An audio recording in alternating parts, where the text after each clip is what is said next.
untuk pengajaran tentang tata ibadah kudus dan cara yang berkenan kepada Allah. Hari ini kita membicarakan tentang topik pengajarannya, yaitu persembahan. Jadi persembahan ini ada 3 persembahan. Persembahan 1 malam hari ini kita belajar, dan ada persembahan 2, 3, ketiga. Ya, malam hari ini topiknya arti persembahan. 2, persembahan yang berkenan kepada Allah. 3, persembahan di dalam Alkitab. Jadi biar kita mengerti tentang persembahan, tugas-tugas dan juga apa yang wajib kita berikan kepada Allah dan kepada Kaisar. Mari sebelum kita pengajaran ini, kita berdoa dulu. Bapa, berilah hamba ini hikmat dan inspirasi daripada Roh Kudus, supaya kami bisa mengajar sesuai kehendak Roh Kudus, supaya segala sesuatu yang kami lakukan berkenan sesuai gambar kehendak Allah, dan persembahan kami pun jadi berkenan kepadamu, karena seturut daripada kehendak daripada firman yang tertulis. Hamba yang mengajar diberi hikmat inspirasi Roh Kudus, dan mereka juga, dan sungguh roh-roh dunia ila zaman tidak boleh mengganggu. Sungguh pengajaran ini disaksikan oleh Roh Kudus. Dalam nama Yesus kami berdoa. Amin. Saudara sekalian, kita hari ini belajar tentang persembahan, yaitu yang persembahan pertama. Kita tahu persis bahwa persembahan itu adalah kita memberi persembahan kepada Tuhan, yaitu pemilik segala sesuatu. Tuhan memberitahu kepada bangsa Israel waktu mereka keluar dari Mesir, terus mereka beribadah. Dia berkata kepada jemaat yang disebut padang gurun, jangan datang kepada Allah dengan tangan kosong, hampa. Jika ingin menghadap Allah, jangan datang tangan hampa. Mari kita membaca ayat ini dulu supaya kita bisa mengerti. Keluaran 23 ayat 15. Hari raya roti tidak beragi haruslah kau pelihara. 7 hari lamanya engkau harus makan roti yang tidak beragi, seperti yang telah kuperintahkan kepadamu pada waktu yang ditetapkan dalam bulan Abib. Sebab dalam bulan itulah engkau keluar dari Mesir. Tetapi janganlah orang menghadap ke hadiratku dengan tangan hampa. Ya, di sini Tuhan mengatakan jika seseorang menghadap hadirat Tuhan, menghadap Tuhan, jangan dengan tangan hampa. Artinya kita harus membawa persembahan. Persembahan itu bukti kita datang ke hadirat Allah. Mari kita membaca juga Ulangan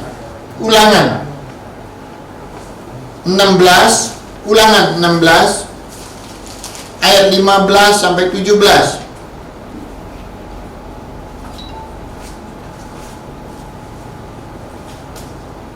Tetapi apabila dia berkata kepadamu, aku tidak mau keluar meninggalkan engkau, karena ia mengasihi engkau dan keluargamu, sebab baik keadaannya padamu, maka engkau harus mengambil sebuah penusuk dan pengindik telinganya pada pintu, sehingga ia menjadi. Ulangan 16 ayat 15. 7 hari lamanya engkau harus mengadakan perayaan bagi Tuhan Allahmu di tempat yang akan dipilih Tuhan, sebab Tuhan Allahmu akan memberkati engkau dalam segala hasil tanahmu dan segala usahamu, sehingga engkau dapat bersukaria dengan sungguh-sungguh. 3 kali setahun setiap orang laki-laki di antaramu harus menghadap hadirat Tuhan Allahmu ke tempat yang akan dipilihnya, yakni pada hari raya roti tidak beragi, pada hari raya 7 minggu, dan pada hari raya pondok daun. Janganlah ia menghadap hadirat Tuhan dengan tangan hampa. 17.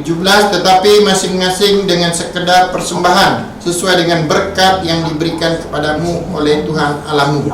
Maka di sini kita bisa melihat bagaimana dalam perjanjian lama Tuhan mengingatkan bangsa Israel, jika menghadap hadirat Tuhan, jangan tangan hampa.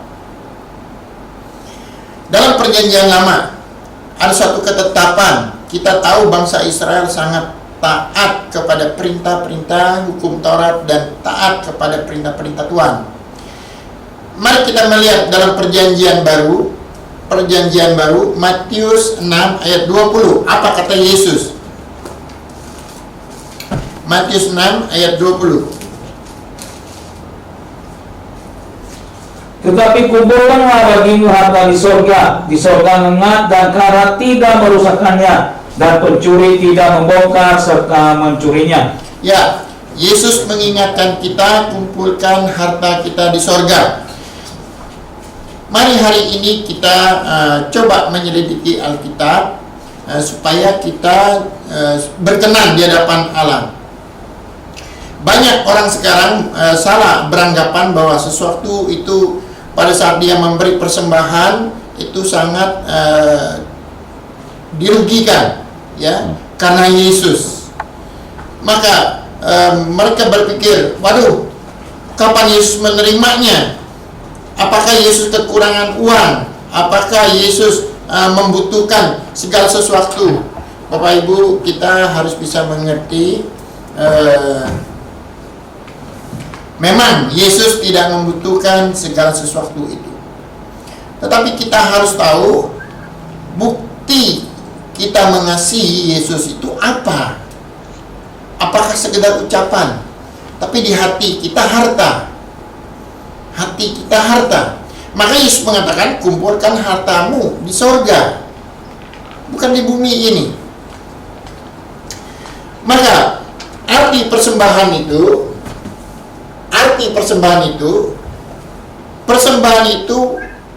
pada saat ibu bapak membawa persembahan itu bukanlah uang itu dikumpulkan sebagai dana pengelolaan atau dana pemeliharaan sesama jemaat, ya, atau dana mari kita kumpulkan uang untuk gaji pendeta, pengerja gereja, ya. Bapak Ibu, jika Bapak Ibu punya pemikiran begitu, Bapak Ibu sepertinya merasa, untuk apa saya harus memberi ini? Ya, mendingan saya mendengar di tempat lain, di TV, di apa, toh pendeta ini saya tidak usah bayar. Untuk apa saya ke gereja tertentu saya harus memberi persembahan? Bapak Ibu, jika demikian kita salah mengerti tentang persembahan. Tetapi persembahan itu artinya kita membawa persembahan kepada Tuhan karena kita telah menerima kasih karunia, perlindungan daripada Tuhan, dan mengakui besarnya sukacita yang Allah berikan kepada kita. Bukankah kita sudah tahu di 1 Petrus 1 ayat 18 dan 19 itu mengatakan apa? Kita diampuni dosanya, kita dikuduskannya bukan dengan emas perak, ya. Artinya bukan bernilai materi engkau ditolong, dia memberi hidupnya, darahnya, ya, lebih daripada emas perak. Jadi jika Bapak Ibu hari-hari sekarang ini memberi persembahan tersebut, itu artinya suatu ucapan syukur kasih karunia yang Tuhan berikan kepada kita, ya. Jadi jika seseorang memberi persembahan, ya, terus selalu melihat pendeta atau anak pendeta atau istri atau pengerja, wah dia bisa begitu karena uang saya. Jadi Bapak Ibu, memberi siapa itu persembahan?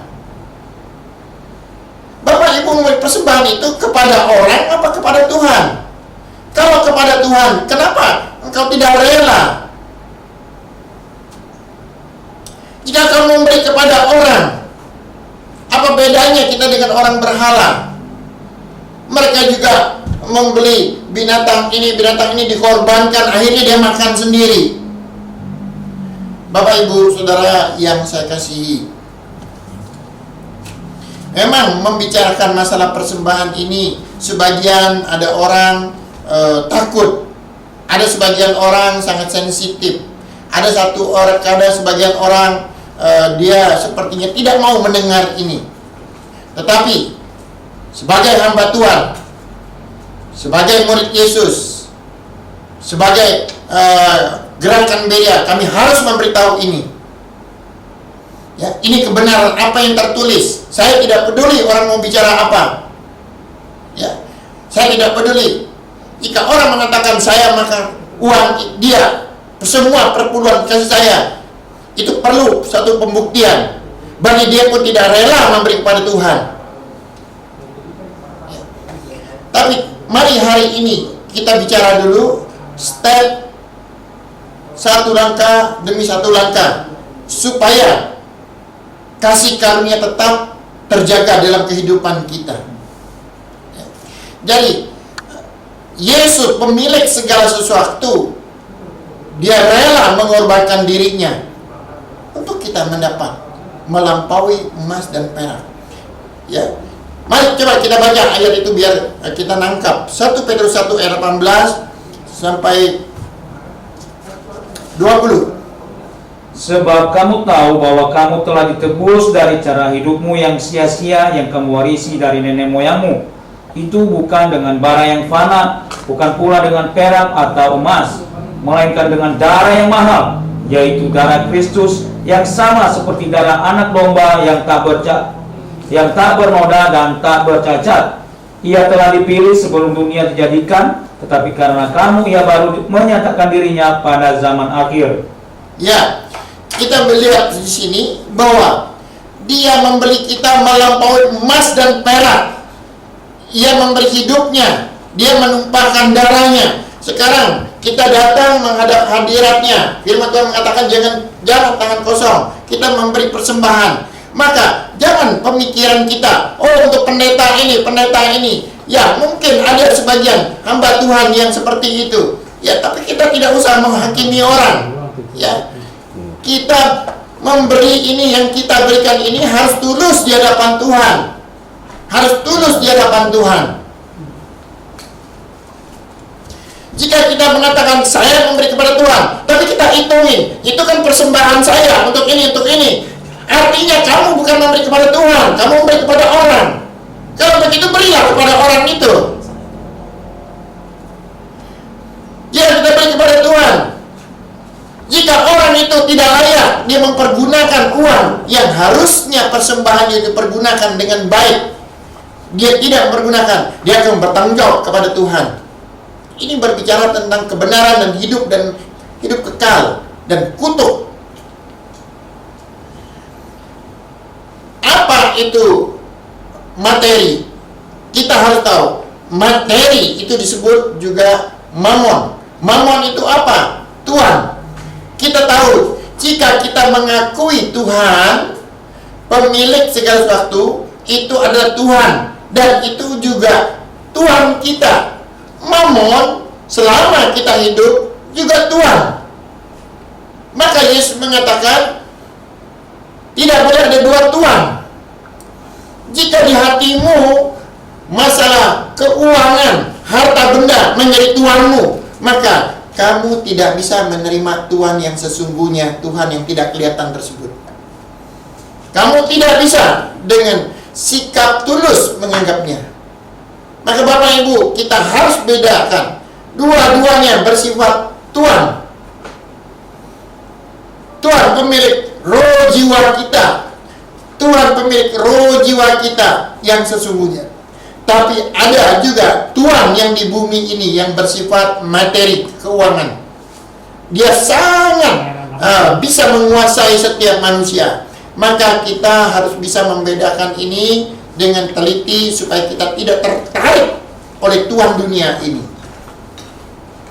Mari kita membaca Matius 6. Matius 6.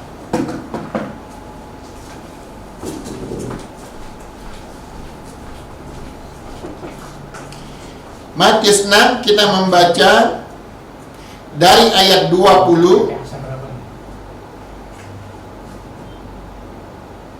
Tetapi kumpulkanlah bagimu harta di sorga. Di sorga ngengat dan karat tidak merusakkannya, dan pencuri tidak membongkar serta mencurinya. Karena di mana hartamu berada, di situ juga hatimu berada. Mata adalah pelita tubuh. Jika matamu baik, teranglah seluruh hidupmu. Jika matamu jahat, gelaplah seluruh tubuhmu. Jadi, jika terang yang ada padamu gelap, betapa gelapnya kegelapan itu. Tak seorang pun dapat mengabdi kepada dua tuan, karena jika demikian, ia akan membenci yang seorang dan mengasihi yang lain. Ia akan setia kepada yang seorang dan tidak mengindahkan yang lain. Kamu tidak dapat mengabdi kepada Allah dan kepada Mamon. Ya, kita bisa melihat di sini ada tuan dunia di dunia ini, yaitu materi, keuangan, dan Tuhan yang adalah yang harus kita sembah. Yang mana, Bapak Ibu Saudara yang saya kasihi, masalah persembahan ini memang sulit. Saya sendiri pernah mengalami masalah persembahan. Ya, saya waktu mulai bekerja tahun 82 sampai 84, penghasilan cukup baik. Cukup baik. Tapi pada saat itu saya sepertinya penghasilan, katakanlah penghasilan saya pada saat itu 10 juta. Tahun 82 bisa sampai 84. Ini bukan satu kesombongan. Ini saya menceritakan saya. Maka perpuluhan harusnya 1 juta. Jujur pada saat itu saya sepertinya tidak rela, ya, tidak rela memberi perpuluhan sebagai orang Kristen. Jadi saya memberi semau-mau saya. Bahkan saya berpikir, ngapain saya beri kepada gereja? Ya, yang lebih mementingkan orang-orang miskin.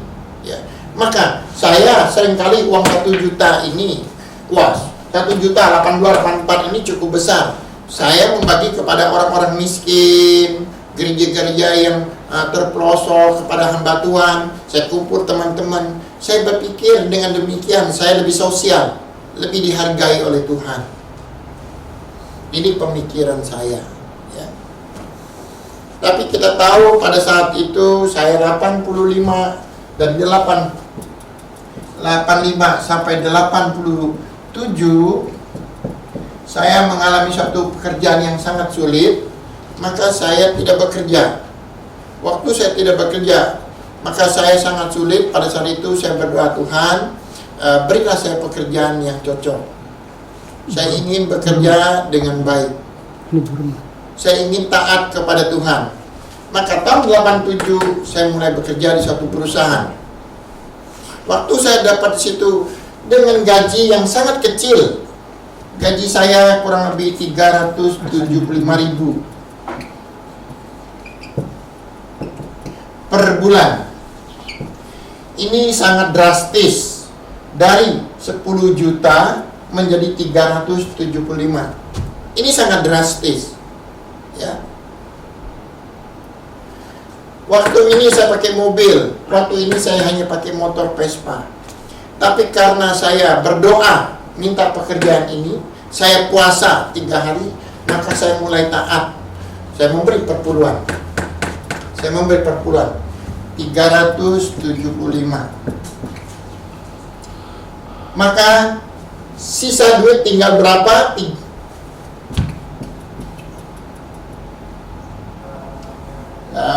342 kurang lebih, ya, 300 lebih. Dengan uang yang sekian satu bulan itu sangat sulit untuk bertahan. Tapi saya coba untuk bertahan. Saya coba untuk setia. Tetapi saya mengalami suatu perubahan.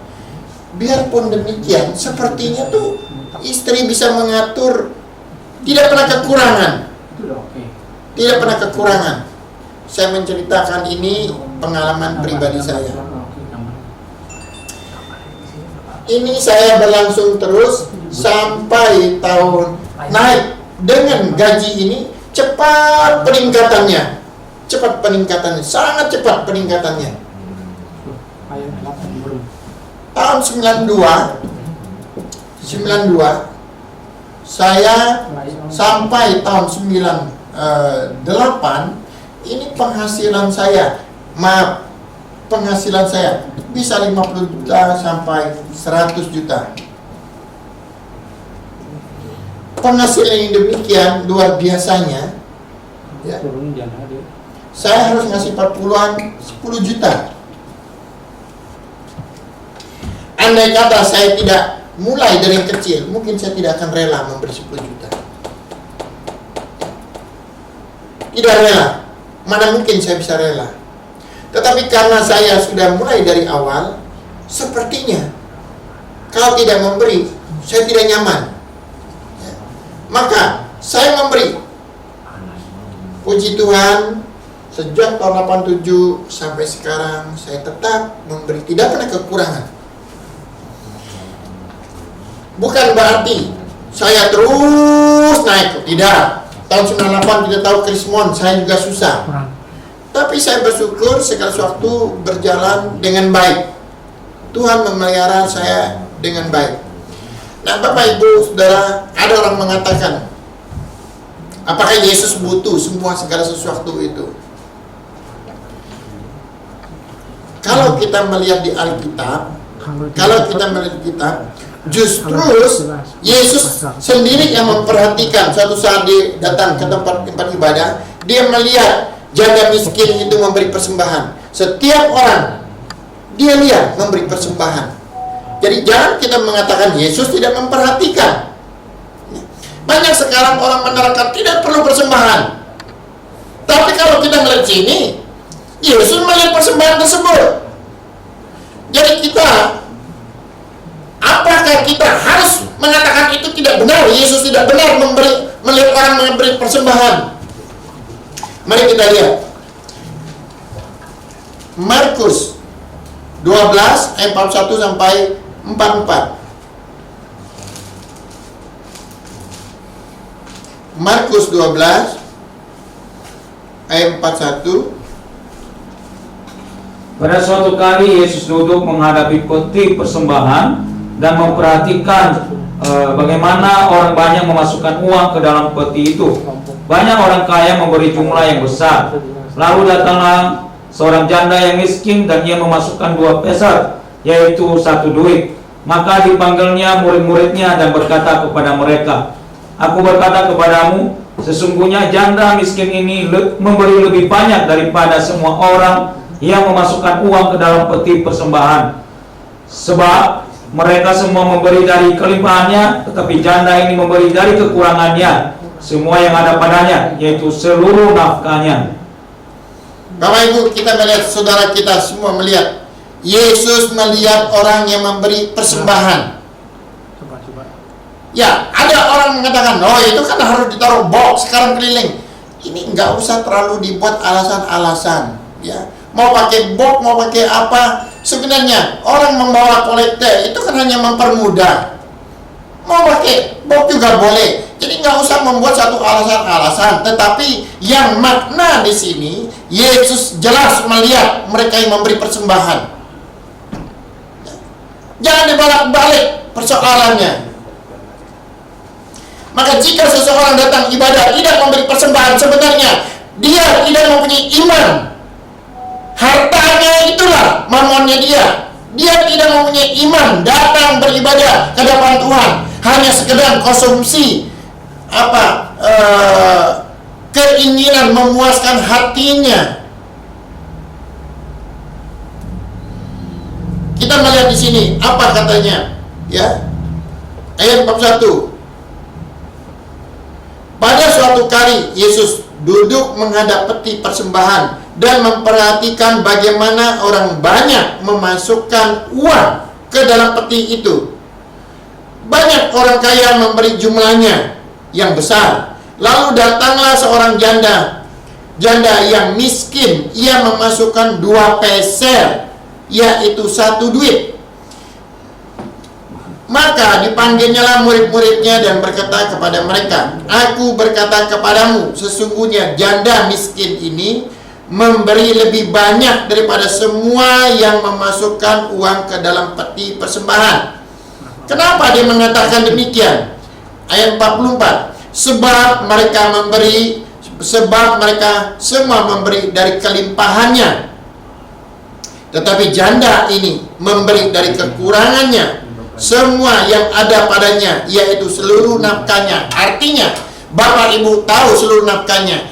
Jika seseorang miskin, ya, itu biasanya satu hari mencari satu hari.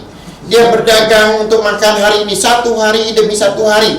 Artinya, dia memberi persembahan itu untuk makan hari ini kepada dia. Katakanlah sekarang kita sekali makan berapa? Ya, kita sekali makan bisa saja mungkin 30.000. Kita makan nasi soto, atau gado-gado, ya mungkin 20-30.000. Nilai itulah yang janda itu berikan. Tapi sekarang apakah ada orang memberi persembahan kadang-kadang hanya 2.000 perak di kepal-kepal, 5.000 perak di kepal-kepal? Apakah dia memberi kepada Tuhan apa kepada pengemis? Bukankah persembahan itu kepada Tuhan sebagai ucapan syukur? Kalau ke pengemis itu sembarangan. Semau kita, ya 500 perak bisa, 1.000 perak bisa, 2.000 perak bisa, tetap pengemis itu terima kasih. Tapi Tuhan ucapan syukur. Apakah demikian? Maka firman mengatakan, Tuhan melihat janda miskin itu luar biasa. Dia panggil murid-muridnya, lihat dia. Bapak Ibu Saudara yang saya kasih, saya banyak melihat sekarang orang memberi persembahan tidak menghargai Tuhan. Dia hanya memakai konsep dia, semua mau saya. Orang itu cinta hartanya daripada Yesus. Orang itu cinta hartanya daripada hidupnya, daripada kehidupan dia sendiri. Orang tersebut tidak punya iman. Mulut manis, muka senyum, tapi hatinya mamon adalah tuannya. Bapak Ibu Saudara yang saya kasihi, kita harus tahu, ada orang mengatakan, oh ya, Yesus diperhatikan. Kita sudah melihat Yesus sangat memperhatikan hal-hal yang demikian, ya. Mari kita membaca coba Matius 22. Matius 22. Matius 22 ayat 21. Jawab mereka, gambar dan tulisan Kaisar. Lalu kata Yesus kepada mereka, berikanlah kepada Kaisar apa yang wajib kamu berikan kepada Kaisar, dan kepada Allah apa yang wajib kamu berikan kepada Allah. Jadi kepada Kaisar ada satu kewajiban kita membayar kepada pemerintahan. Bukankah sekarang kita bayar pajak juga? Tapi kepada Allah pun wajib. Ada suatu kewajiban. Bukankah ayat ini sudah jelas mengatakan demikian? Hai para hamba Tuhan, hai jemaat Tuhan, janganlah kita bermain-main dengan hidup kita.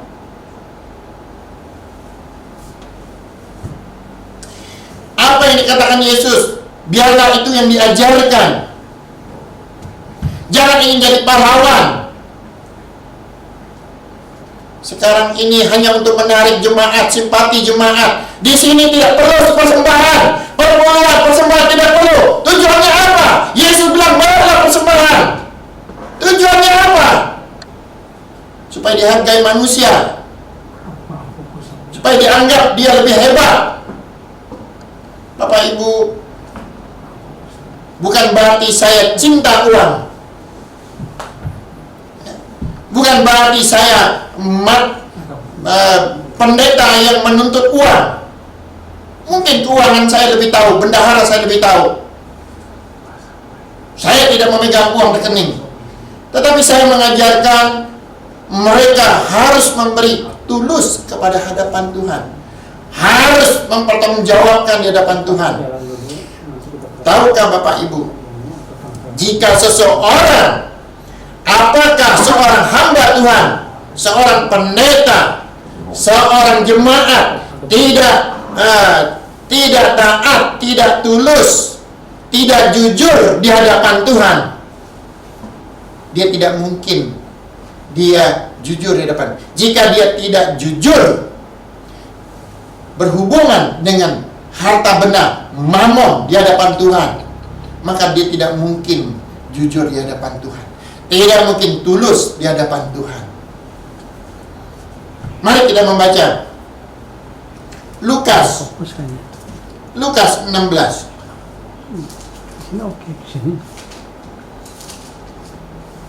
Lukas 16 ayat 11. Jadi, jikalau kamu tidak setia dalam hal mamon yang Mungkin kita baca dari ayat 11 saja. Ini ayat 11. Ayat 10 maksudnya, 11. Barang siapa setia dalam perkara kecil, ia setia juga dalam perkara-perkara besar. Dan barang siapa tidak benar dalam perkara kecil, ia tidak benar juga dalam perkara-perkara besar. Jadi jikalau kamu tidak setia dalam hal mamon yang tidak jujur, siapakah yang akan mempercayakan kepadamu harta yang sesungguhnya?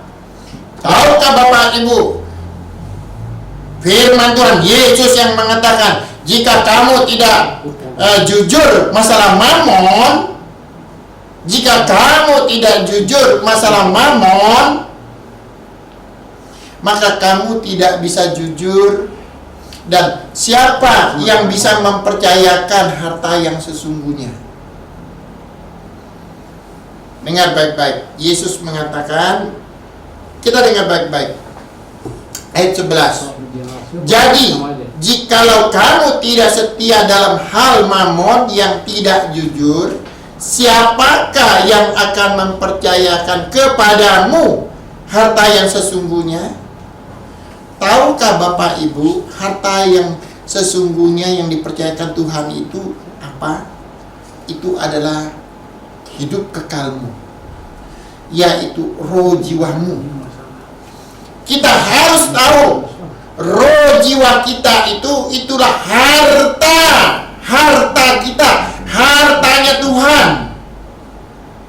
Jadi, roh jiwa kita keluar, itu harta kita, itu harta Tuhan.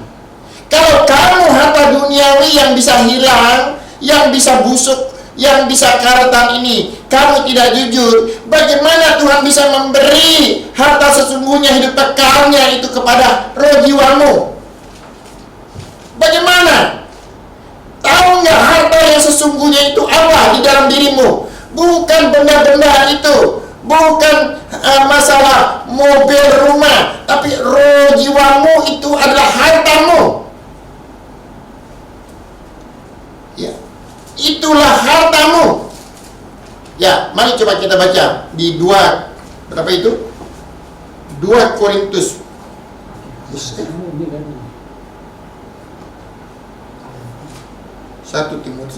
Timotius kali.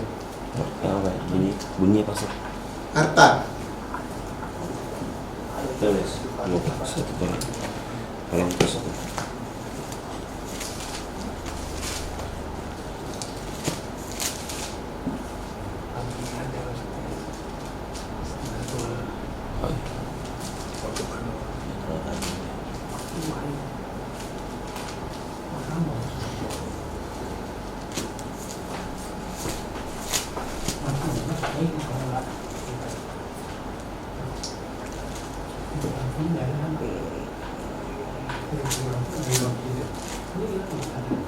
Coba 2 Korintus 4 dulu. 7. 2 Korintus 4 ayat 7.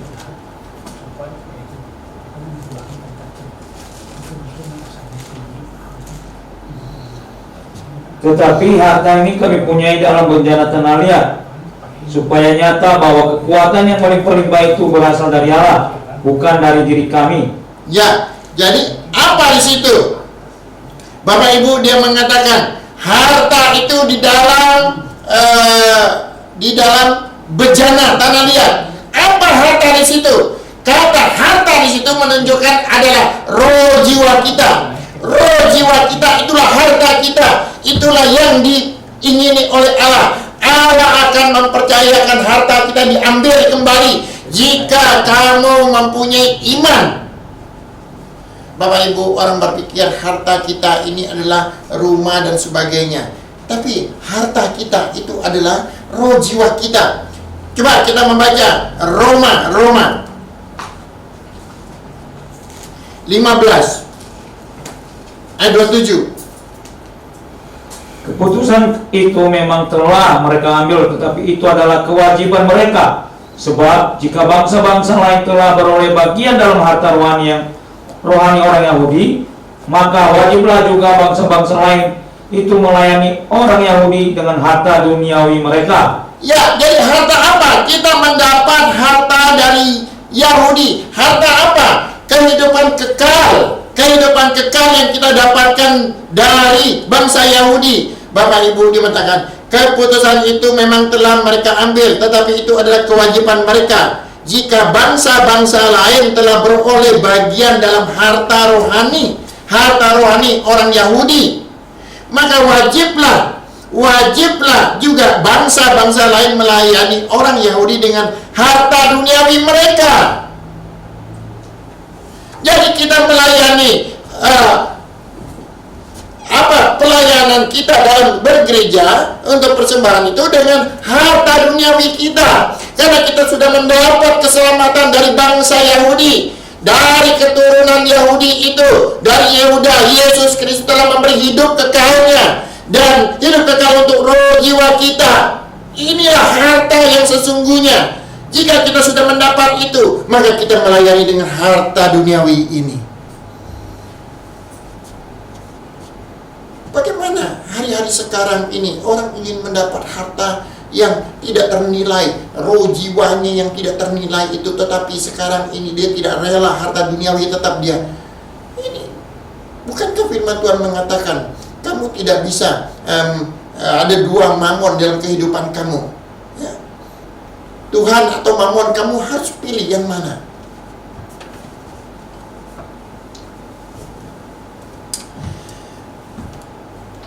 Coba mari kita membaca 2 Korintus 8. 2 Korintus 8.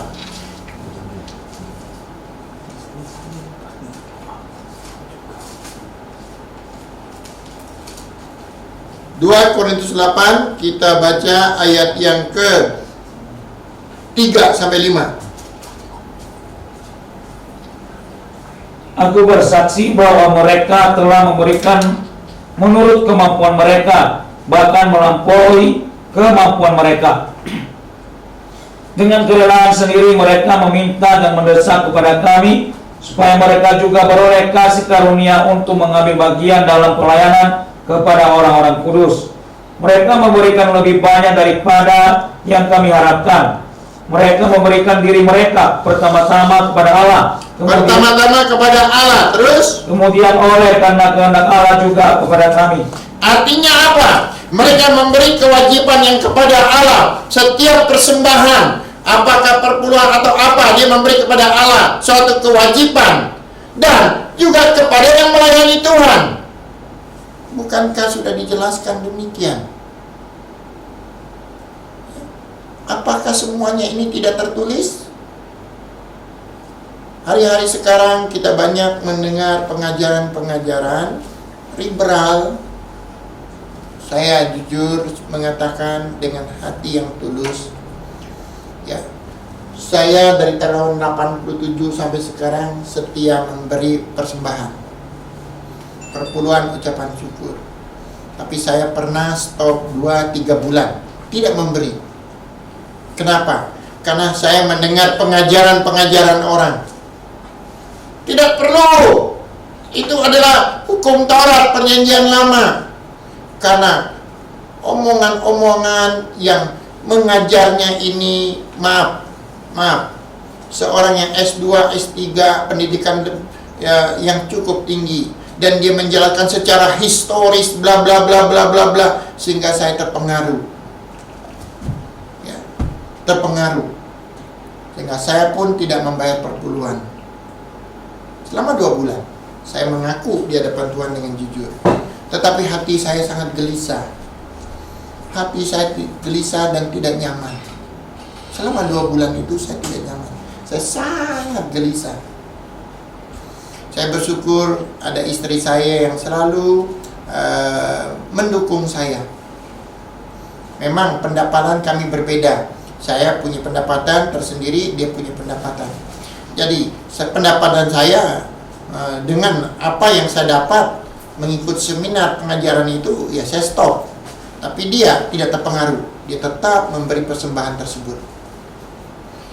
Saya yang tidak memberi justru gelisah. Saya sering tidur mimpi kacau, ya, kacau. Akhirnya saya bilang, kalau begini hidup saya tidak nyaman. Ya. Nah, begitu saya mendapat suatu pengajaran yang jelas, maka saya memberi. Bahkan yang beberapa bulan saya tahan pun, ya, saya bayar dengan 5% sesuai pengajaran di Alkitab. Nah, sejak itulah hati saya pelong. Bapak, Ibu, Saudara yang saya kasihi, masalah persembahan kita harus tahu, ya, ini adalah ucapan syukur kita kepada Tuhan dengan tulus dan penuh ketaatan. Jangan kita terombang-ambing dengan perkataan itu, hanya memperkaya pendeta, pakai mercy, pakai baby band, pakai apa. Itu mungkin ada hal tertentu pendeta seperti itu, tapi percayalah, tidak semua pendeta seperti itu. Ya, tidak semua pendeta. Jika ada pendeta seperti itu, dia akan bertanggung jawab kepada Tuhan kalau dia memakai uang itu sembarangan. Ya. Harus semuanya standar kepada Alkitab. Mari kita membaca 2 Korintus 9.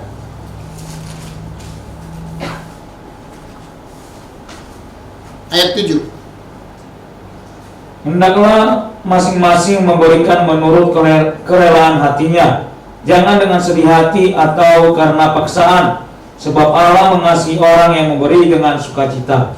Ya, maka kita harus memberi, hendaklah masing-masing memberi menurut kerelaan hatinya, jangan dengan sedih hati atau karena paksaan, sebab Allah mengasihi orang yang memberi dengan sukacita.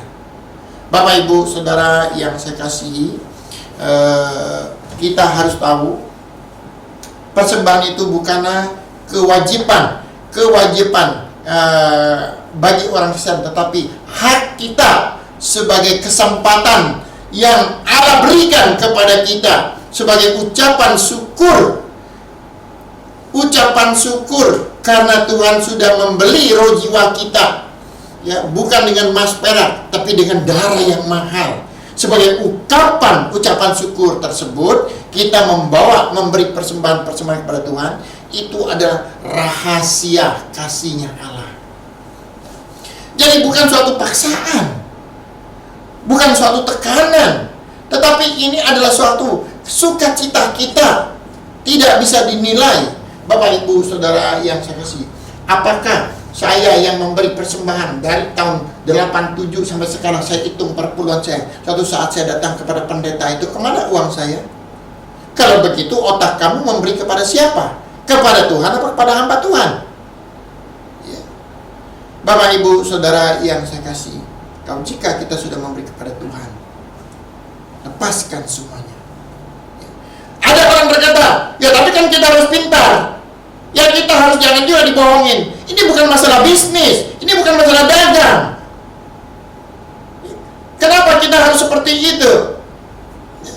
Jika kita sudah tidak mempunyai iman seperti itu, ya, itu kita sudah lepas daripada kasih Allah.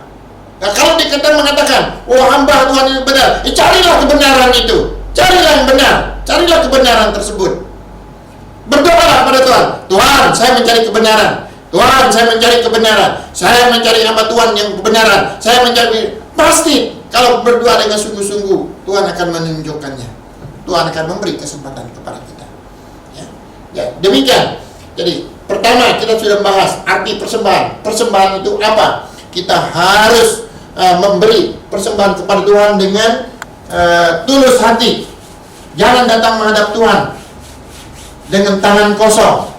Maka kita memberi dengan sukacita, karena itu adalah ungkapan daripada roh jiwa kita yang telah menerima kasih karunia. Sekarang kita masuk yang kedua. persembahan yang berkenan kepada Allah. Persembahan yang berkenan kepada Allah ini seperti apa?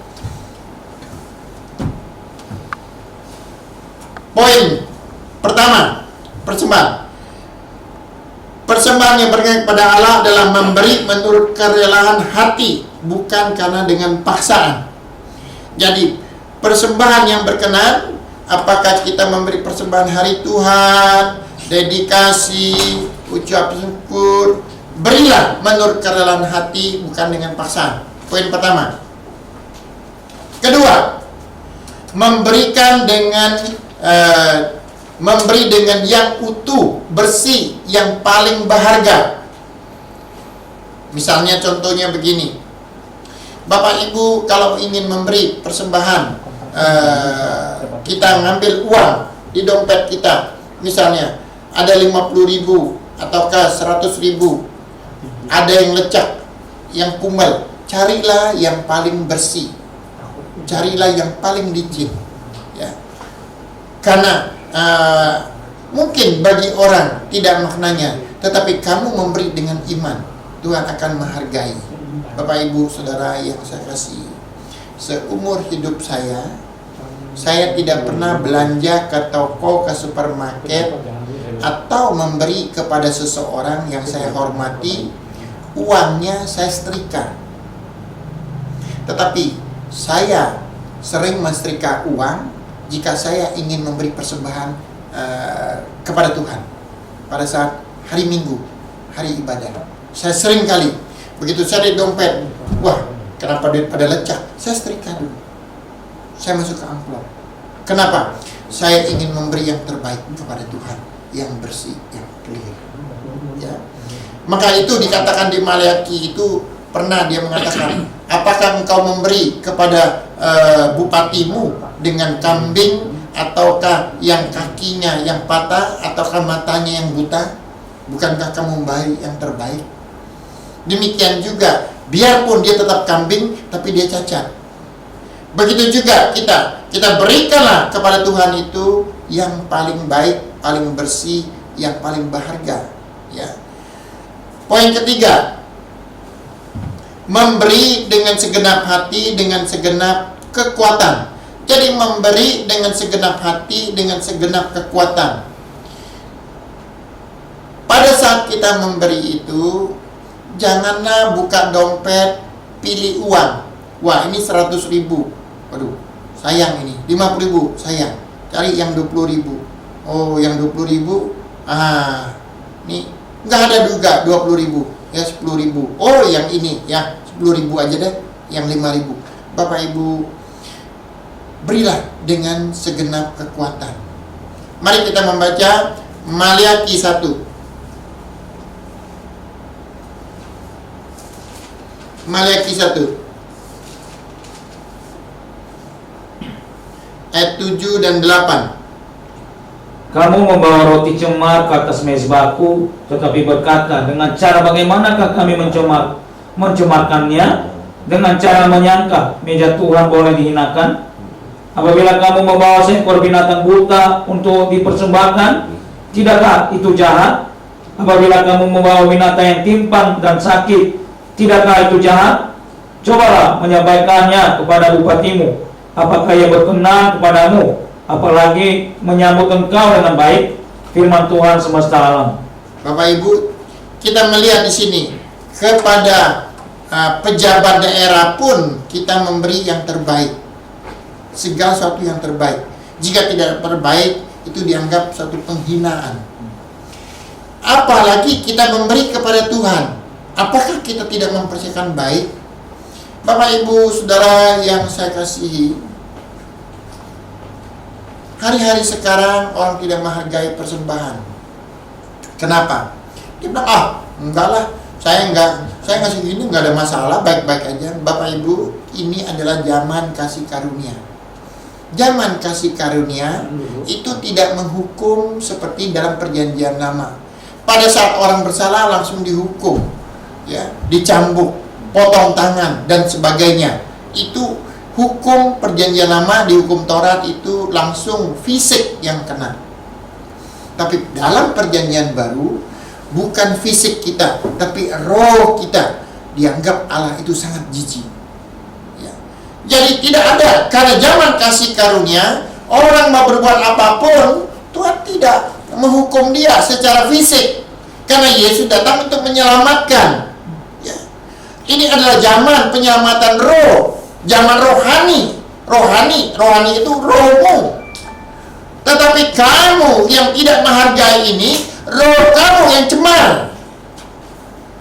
Bapak, Ibu, Saudara yang saya kasihi, kita harus bisa mengerti bagaimana memperlakukan Tuhan.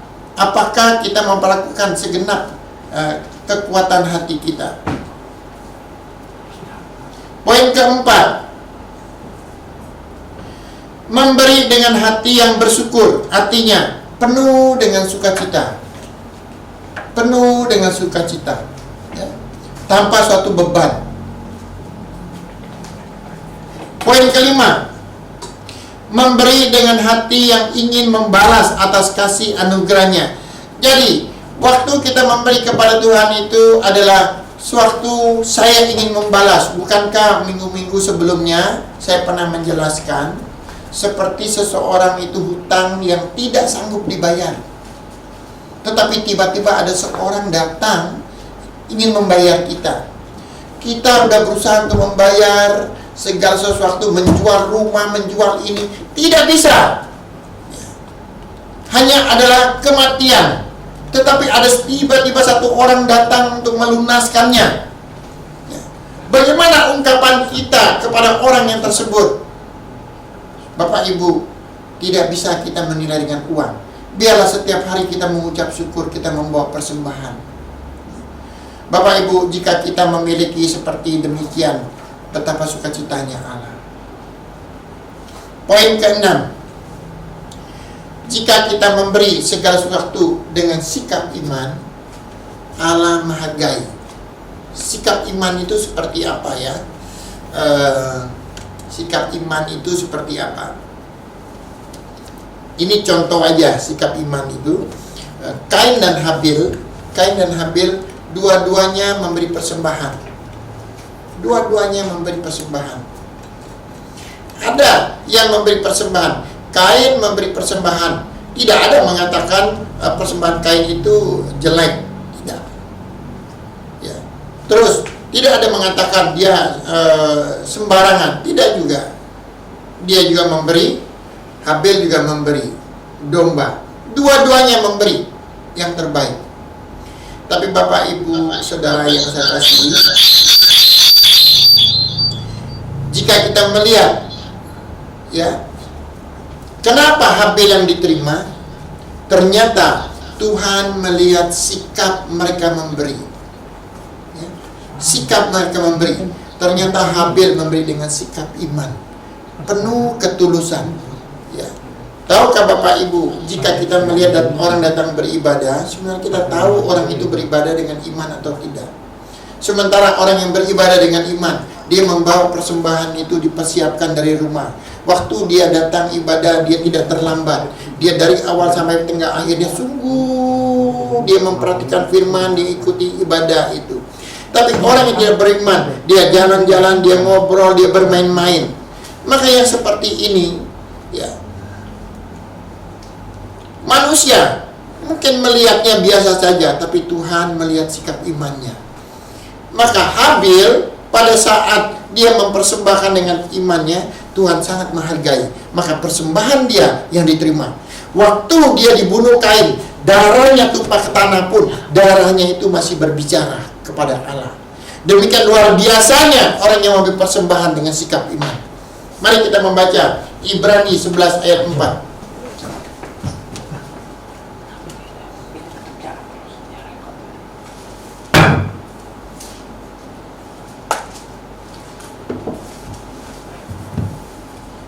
Karena iman Habil telah mempersembahkan kepada Allah korban yang lebih baik daripada korban Kain.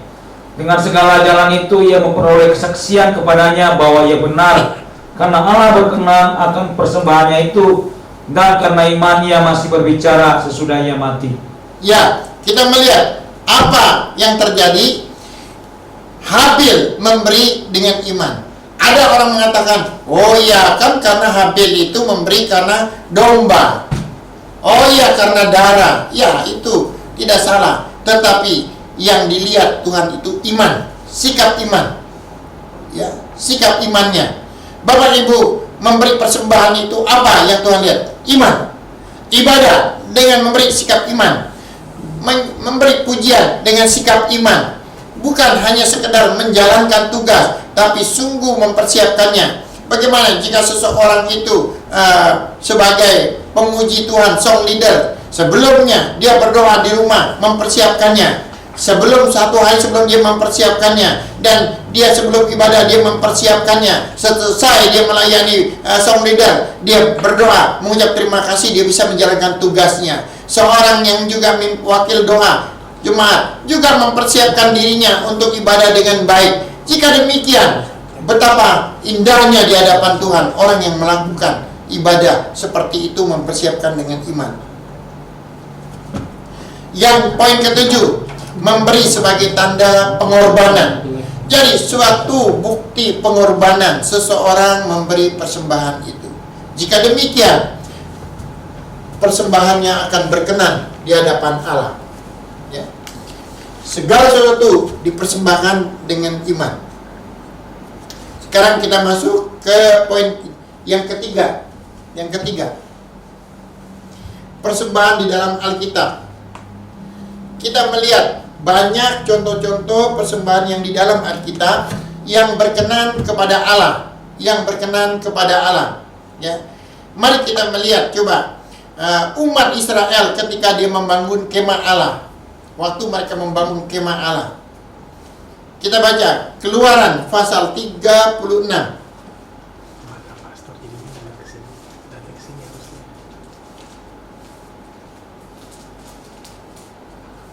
Ayat 2 sampai 7.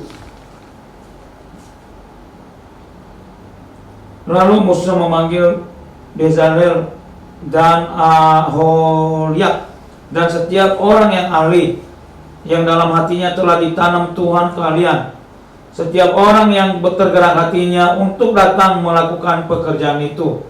Mereka menerima daripada Musa seluruh persembahan khusus yang telah dibawa oleh orang Israel untuk melaksanakan pekerjaan mendirikan tempat kudus.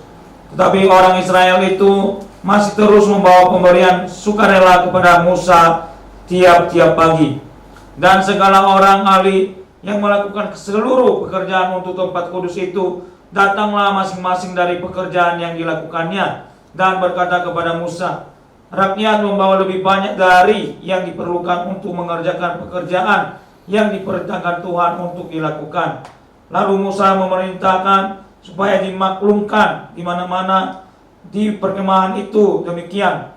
Tidak usah lagi ada orang laki-laki atau perempuan yang membuat sesuatu menjadi persembahan khusus bagi tempat kudus. Demikianlah rakyat itu dicegah membawa persembahan lagi, sebab bahan yang diperlukan mereka telah cukup untuk melakukan segala pekerjaan itu, bahkan berlebih. Luar biasa. Jadi kita bagaimana sikap daripada orang Israel tersebut. Dia mengatakan demikian. Lalu Musa memanggil Bezalel dan Aholiab dan setiap orang-orang yang ahli, yang dalam hatinya telah ditanam Tuhan keahlian. Setiap orang yang tergerak hatinya datang melakukan pekerjaan itu. Artinya orang yang mempunyai talenta-talenta khusus, mereka menyiapkan hidupnya untuk mendirikan kemah suci sesuai dengan talenta-talentanya. Ya. Ayat 3, dia mengatakan, mereka menerima daripada Musa seluruh persembahan khusus yang telah dibawa oleh orang Israel, lalu melaksanakan pekerjaan mendirikan tempat kudus. Tetapi orang Israel itu masih terus membawa pemberian sukarela kepada Musa tiap-tiap pagi. Bapak Ibu, tahukah Bapak Ibu, mereka waktu membangun bait Allah itu tiap pagi, seorang yang punya talenta, mungkin di bidang sound system atau di bidang pujian atau di bidang apapun, ya, tukang kayu, mereka membawa talentanya dan Ada lagi yang membawa persembahan. Untuk apa? Mempersiapkan pembangunan itu. Bahkan di sini firman Tuhan mengatakan, bahkan berkelebihan. Musa bilang stop, sudah cukup. Ini sungguh kenapa bangsa Israel itu diberkati secara materi dan hikmat, karena mereka melakukan demikian, ya, demikian kepada Tuhan sebagai jemaat Tuhan. Itu yang pertama. Yang kedua, persembahan yang di Alkitab yang menyenangkan Tuhan itu apa? Kita melihat janda di Sarfat. Janda di Sarfat, kita baca 1 Raja-Raja 17. 1 Raja-Raja 17.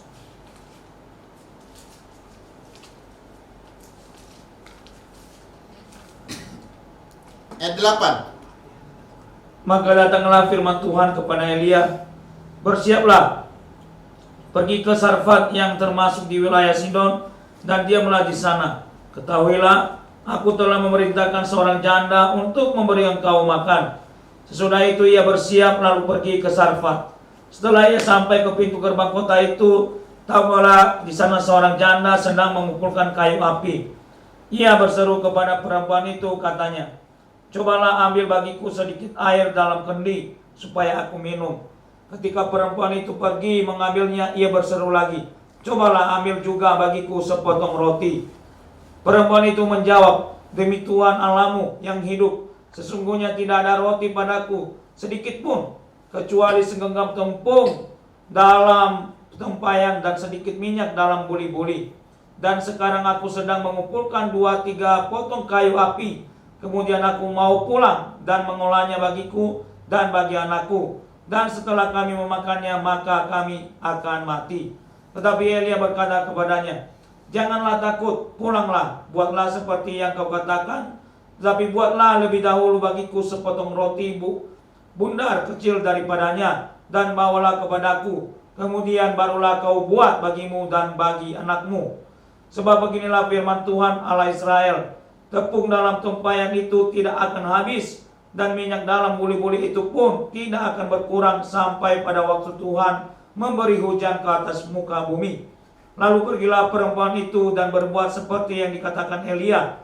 Maka perempuan itu dan dia serta anak perempuan itu mendapat makan beberapa waktu lamanya.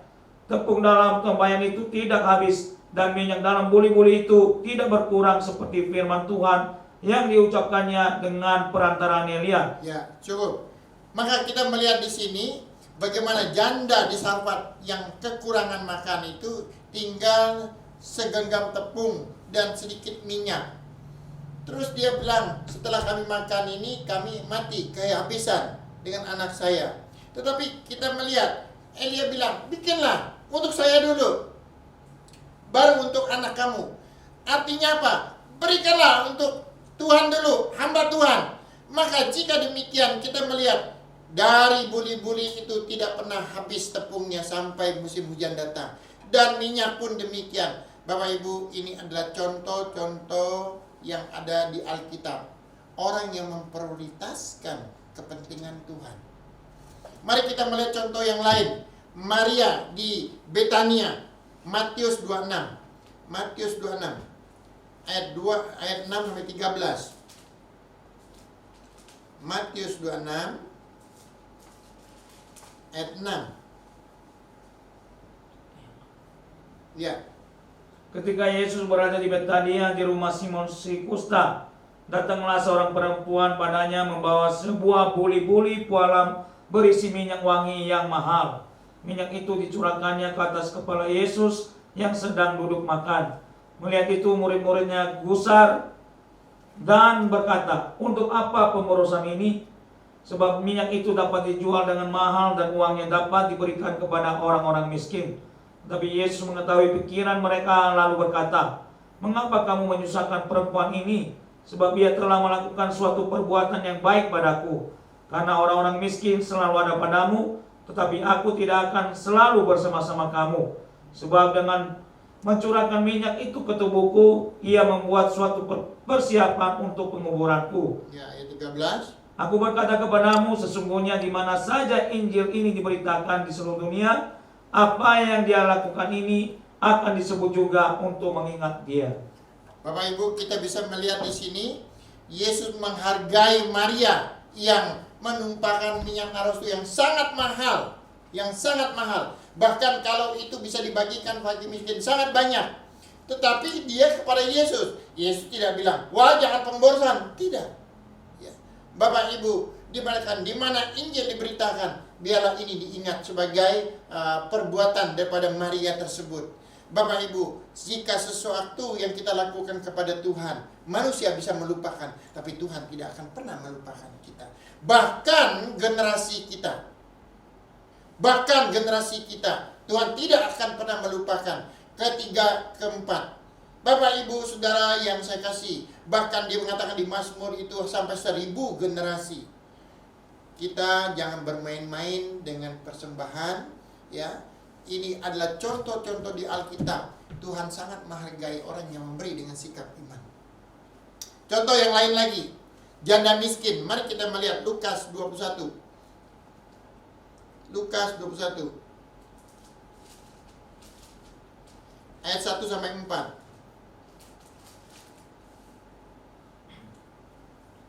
Ketika Yesus mengangkat mukanya, Ia melihat orang-orang kaya memasukkan persembahan mereka ke dalam peti persembahan. Ia melihat juga seorang janda miskin memasukkan 2 peser ke dalam peti itu. Lalu Ia berkata, "Aku berkata kepadamu, sesungguhnya janda miskin ini memberi lebih banyak daripada semua orang itu. Sebab mereka semua memberi persembahannya dari kelimpahannya, tapi janda ini memberi dari kekurangannya, bahkan ia memberi seluruh nafkahnya." Banyak contoh-contoh dalam perjanjian baru juga Tuhan menghargai orang memberi persembahan. Ya, sangat banyak. Jadi janganlah hari-hari sekarang ini sepertinya seseorang ingin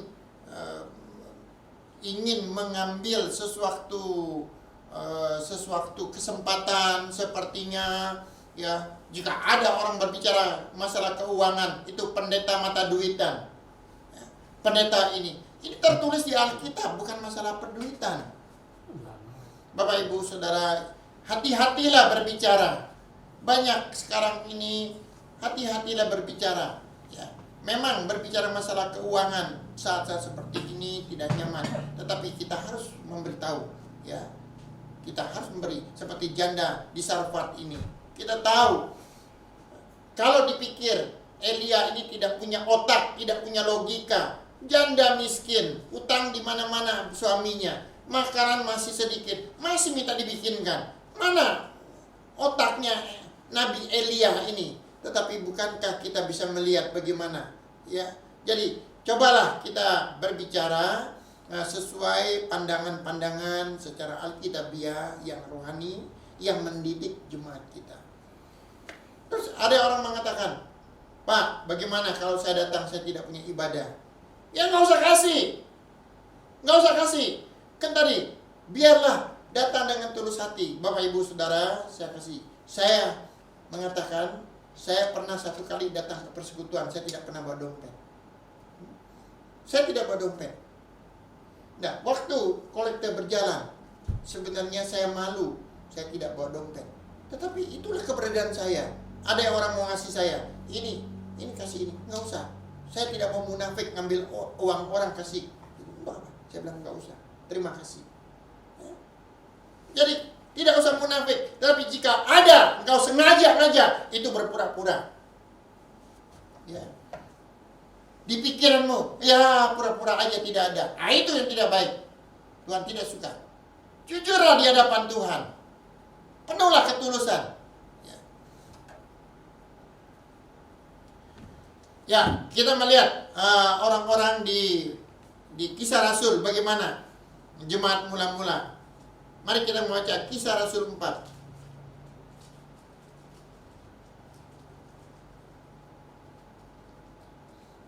Ayat 32 33.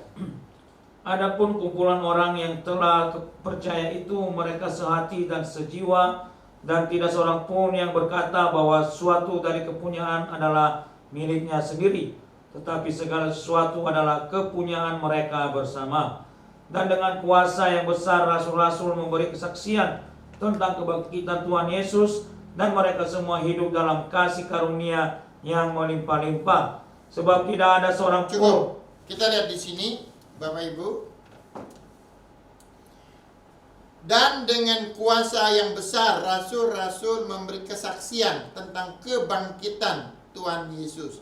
Memberi kesaksian tentang kebangkitan Tuhan Yesus. Dan mereka semua dalam kasih karunia yang melimpah-limpah. Bapak Ibu, kita melihat jemaat semula-mula itu mereka sehati, sejiwa, memberi persembahan. Bapak Ibu, kita melihat sekarang sebenarnya betapa sukacitanya kalau orang datang bergereja sehati, sejiwa, ya. Ada saatnya kita berkumpul makan bersama secara fisik, menikmati makanan rohani, ya. Bapak Ibu, dan pada saat mendengar firman Tuhan, kesaksian tentang Yesus. Bapak Ibu, ini bukan kesaksian orang datang mencetak kesaksian hidupnya, kesaksian tentang Yesus. Inilah pekerjaan jemaat mula-mula, memberi persembahan dengan sukacita, mendengar kesaksian tentang Yesus yang dibangkitkan itu. Inilah jemaat yang mula-mula, yang murni di hadapan Tuhan. Kenapa sekarang jadi berubah? Bukan mendengar kesaksian tentang Yesus yang bangkit, tapi kesaksian tentang orang-orang. Bapak Ibu Saudara yang saya kasih, biarlah kita jangan memadamkan kasih mula-mula, ya, yang dari mulai Yesus, para rasul, dan sampai hari ini. Yang selanjutnya, mari kita melihat jemaat di Makedonia. Bagaimana di Makedonia? Kita baca 2 Korintus 8 dari ayat 1 sampai 5. Saudara-saudara, kami hendak memberitahukan kepada kamu tentang kasih karunia yang dianugerahkan kepada jemaat-jemaat di Makedonia. Selagi dicobai dengan berat dalam berbagai penderitaan, sukacita mereka meluap, dan meskipun mereka sangat miskin, namun mereka kaya dalam kemurahan. Aku bersaksi bahwa mereka telah memberikan menurut kemampuan mereka, bahkan melampaui kemampuan mereka. Dengan kerelaan sendiri mereka meminta dan mendesak kepada kami supaya mereka juga beroleh kasih karunia untuk mengambil bagian dalam pelayanan kepada orang-orang kudus. Mereka memberikan lebih banyak daripada yang kami harapkan. Mereka memberikan diri mereka pertama-tama kepada Allah, kemudian oleh karena kehendak Allah juga kepada kami. Demikianlah jika kita mendengar hari ini firman yang mengatakan bagaimana persembahan itu. Jadi persembahan itu apa? Bukanlah dana yang dikelolakan, simpan pinjam seperti simpan pinjam atau koperasi atau sebagainya. Terus ini persembahan, orang datang ke gereja mempunyai pemikiran, oh ya, datang ke gereja ini nanti akan dapat bantuan diakonia, dapat ini, dapat usaha. Ini dia datang ke gereja, yang dia cari apa? Ya, dia mencari hidup kekal. Jangan jadikan gereja ini koperasi. Jangan jadikan gereja ini sumber keuntungan jasmani. Bapak Ibu, jika demikian kita tidak mengerti konsep kebenaran Alkitab. Bapak Ibu, ya, kita harus memberi bagiannya Allah, tapi bagiannya Kaisar. Tapi lebih daripada itu semuanya, kita berilah dengan tulus hati, dengan iman, dengan sukacita. Ya. Ini hari kita pelajaran tentang persembahan. Saya sudah menjelaskan. Windy, jika ada pertanyaan, jangan lari kemana-mana dulu, karena masih ada tiga pengajaran menghal ini. Selanjutnya mungkin kita bisa belajar lagi, ada perpuluhan dan sebagainya. Begitu, Windy.